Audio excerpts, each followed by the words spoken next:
नमस्कार शेतकरी मित्रांनो, जे पीक विमा पोटे 1219 कोटी रुपयाचा निधी शासनाने काय केला होता, मंजूर केला होता.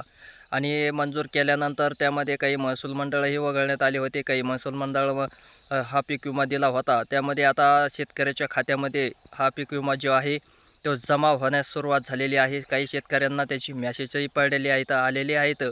काही शेतकऱ्यांच्या खात्यावर पैसे जमा झालेलेही आहेत. काही शेतकऱ्यांचे झाले नाही, त्यांनाही उत्सुकता लागली आहे आपल्याला कधी येतील पीक विम्याचे पैसे.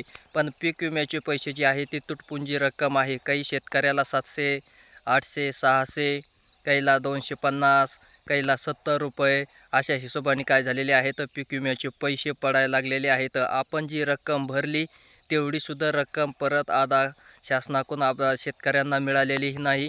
अशी तुटपुंजी रक्कम शेतकऱ्यांच्या खात्यावर काय झालेली आहे, जमा होऊ लागलेली आहे. काही शेतकऱ्यांनी जेवढे पैसे भरले होते, पीक विमा काढला होता, तेवढीही रक्कम त्यांना त्यांच्या खात्यावर जमा झाली नाही. आणि काहींना जेवढी भरली तेवढीही मिळालेली आहे. जे अपेक्षित नुकसान झालेलं आहे शेतकऱ्याच्या हातोनात, त्या नुकसानीपोटी पीक विमा जो काढला होता त्याची काहीही ₹0 भरपाई शासनाकडून त्यांना त्या शेतकऱ्यांना मिळालेली नाही. पीक विम्याचं जे आहे तर 1219 कोटी रुपये ते सगळ्या शेतकऱ्यांसाठी आहेत महाराष्ट्रातील. ती तुटपुंजी रक्कम आहे. आणि मग थोडे शेतकऱ्यांच्या खात्यावर 1000, 500, 2000, 1500, 1500 असे पैशाची काय केलेली आहे मॅसेज शेतकऱ्यांना काय झालेले आहे तर सुरू झालेले आहे. काही शेतकऱ्यांतर 150-150 रुपयाचे सुद्धा मॅसेज यायला लागलेले आहेत.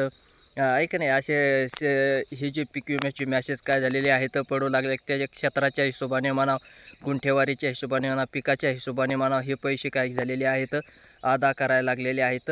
शेतकऱ्याच्या खात्यावर हे पैसे जमा होऊ लागलेले आहेत. धन्यवाद.